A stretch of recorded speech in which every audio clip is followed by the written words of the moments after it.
আপনি, আমি যতদূর জানি আপনি একজন পেশাদার আইনজীবী, ব্যারিস্টার মানুষ, আপনি জামাত ইসলামীর সাথে আপনার কোনো সংস্রব নাই, কিন্তু আপনি ডিফেন্ডের আইনজীবী হিসেবে আছেন। সাইদী সাহেবের মামলাটা নিয়ে পাবলিকের অনেক কিউরিওসিটি, আর জনগণ যেভাবে রিয়েক্ট করেছে তাতে সাইদী সাহেবকে জামাত ইসলামের নেতা চাইতে মাওলানা সাইদী, এটা মনে হয় যেন জনগণ বেশি দেখেছে। গ্রামে গঞ্জে আমরা যে তথ্যটা দেখছি, ঢাকা থেকে চিত্রটা সম্পূর্ণ আলাদা। আমরা রংপুর দেখলাম, আমরা বগুড়া দেখলাম, আমরা দক্ষিণ চট্টগ্রাম দেখলাম, এই যে সামগ্রিক অবস্থাটা দেখলাম। আজকেও কক্সবাজার থেকে রাত্রে যে হরতাল শেষ হয়ে গেছে, যে গাড়িগুলো আসছে নাইট কোচ 20-25টা, এগুলো র্যাব এবং পুলিশ পাহারা দিয়ে আসছে।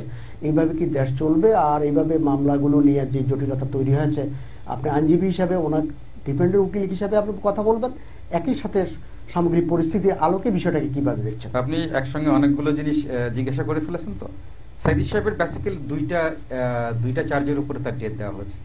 20টা চার্জ ছিল তার এগেইনস্টে, 12টায় খালাস দেওয়া হচ্ছে, 8টাতে প্রমাণিত বলা হয়েছে, 2টাতে ডেথ পেনাল্টি দেওয়া হয়েছে। এখন আমার কথা হলো যে ডেথ পেনাল্টি দিল 2টা ইন্ডিভিজুয়াল মার্ডারের জন্য, কিন্তু কোনো জেনোসাইডের জন্য কিন্তু তাকে ডেথ দেওয়া হয়নি।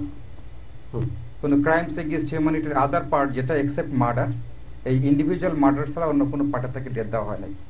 এখন প্রশ্ন হলো যে জাজমেন্টটা আমি দেখেছি এবং আমি ট্রাইব্যুনালের জাজমেন্টের প্রতি শ্রদ্ধা রেখে ওই ট্রাইব্যুনালের একজন আইনজীবী হিসেবে এই রায়ের সমালোচনা করার অধিকার আমার আছে।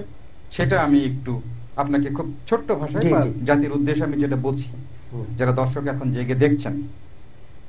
চার্জ নাম্বার 8 নম্বর চার্জ, ইব্রাহিম কুট্টি নামে একটা ব্যক্তির হত্যাকাণ্ড ঘটেছিল 1971 সালে, এবং এই হত্যাকাণ্ডের পর ইব্রাহিম কুট্টির স্ত্রী মমতাজ বেগম নামে এক ভদ্র মহিলা, উনি মামলা করেছিলেন 72 সালের জুলাই মাসে। 40 বছর আগে কিন্তু একটা মামলা হলো।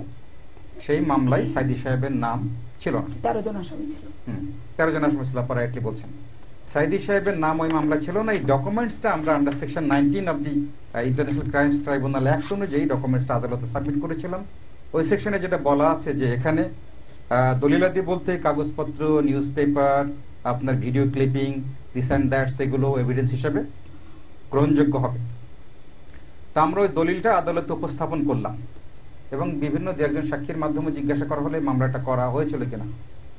এখন স্ত্রী মামলা করলেন তার স্বামী হত্যার জন্য 13 জনকে আসামি করে, তার মধ্যে সাইদী সাহেবের নাম নেই। অথচ বাইরের 3 জন সাক্ষী এসে বললেন যে ওনারা সাইদী সাহেবের নাম জেনেছেন, দেখেছেন এবং শুনেছেন।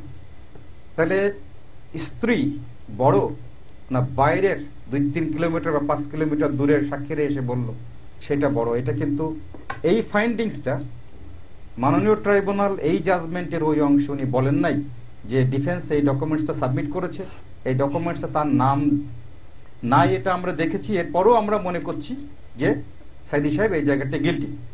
তাহলে ডাউট, যেটা বিয়ন্ড রিজনেবল ডাউটের মধ্যে যদি বিন্দু পরিমাণ ডাউট আপনি পান, this is a clear inconsistent. একটা মামলা হচ্ছে, সাইদী সাহেবের নাম নাই, 72 সালের কেস, সেই মামলায় আপনি ডেথ দিচ্ছেন সেটা আলোচনা না করে, তাহলে এটা দেশ জাতি একটু জেনে রাখলো যে মামলায় তার নাম ছিল না, অথচ ফাইন্ডিংস এর ডিসকাশন দাও এই রায় উল্লেখ করা হয়নি। তাহলে এটাকে আমি ডাউট আছে বলে আমি মনে করছি, এবং আমি মনে করছি এই মামলায় সাইদী সাহেব অ্যাপিলেট ডিভিশনে খালাস পাবে। দ্বিতীয় চার্জ, যেটা চার্জ নাম্বার 10, এটা বিশাব আলী হত্যাকাণ্ড। বিশাব আলী হত্যাকাণ্ড সে কিন্তু ইন্ডিভিজুয়াল ব্যক্তি। এই ইন্ডিভিজুয়াল ব্যক্তির হত্যাকাণ্ডটা ঘটেছে 71-এ, অ্যাডমিটেড ফ্যাক্টস, ঘটনা কিন্তু ঘটেছে, বিশাব আলী মারা গেছে। তার পক্ষে 3 জন সাক্ষী দিলেন, একজন সোনা সাক্ষী, আর 2 জন বললেন জঙ্গলে দূর থেকে পালিয়ে পালিয়ে হত্যাকাণ্ডটা দেখেছেন, সাইদী সাহেব সেখানে ছিলেন। চমৎকার ফ্যাক্টস, চমৎকার। কোশ্চেন হচ্ছে বিশাব আলীর ভাই সাইদী সাহেবের পক্ষে সাক্ষী দিতে এসেছিলেন, তাহলে আপন ভাই সুখরঞ্জন বালি, তাকে কোর্ট চত্বর থেকে অ্যাবডাক্ট করলো পুলিশ। ডিফেন্স টিম হিসেবে আমরা সেটা প্রেসের মাধ্যমে সারা দেশবাসীকে জানালাম। গভর্নমেন্ট বললেন যে না, এরকম কোনো কিছু ঘটে নাই। তাহলে সুখরঞ্জন বালি গেল কোথায়? যাই হোক, ফরচুনেটলি আর আনফরচুনেটলি যাই হোক, আপনাদের টেলিভিশন, দিগন্ত টেলিভিশন, তার একটা সাক্ষাৎকার গ্রহণ করে রেখেছিল। সেই সাক্ষাৎকারটা এভিডেন্স হিসেবে 19 ধারা অনুযায়ী আমরা আদালতে দিলাম। সাক্ষাৎকারটা আপনারা দেখুন। আপন ভাইয়ের মৃত্যু সম্পর্কে উনি বলেছেন যে আমার ভাইয়ের হত্যাকাণ্ডের সাথে পাকিস্তানি আর্মি, বিহারিরা জড়িত। সাইদী সাহেবের নাম আমরা তখনও শুনি নাই, সাইদী সাহেবের ঘটনার সঙ্গে জড়িত ছিলেন না। এর একটা ফাইন্ডিংসও থাকবে জাজমেন্ট। যে এই ফাইন্ডিংসটা তার মধ্যে ছিল, এটা নাই। এই জায়গা থেকে আমি মনে করি যে উনি এই কাউন্টেও অ্যাপিলেট ডিভিশনে খালাস পাবেন। কিভাবে এই মামলাটায় ডেথ হলো আমি জানি না, আমি বলতে পারবো না। আমরা আপনার কাছে আবার আসবো। দর্শক, আপনার নাম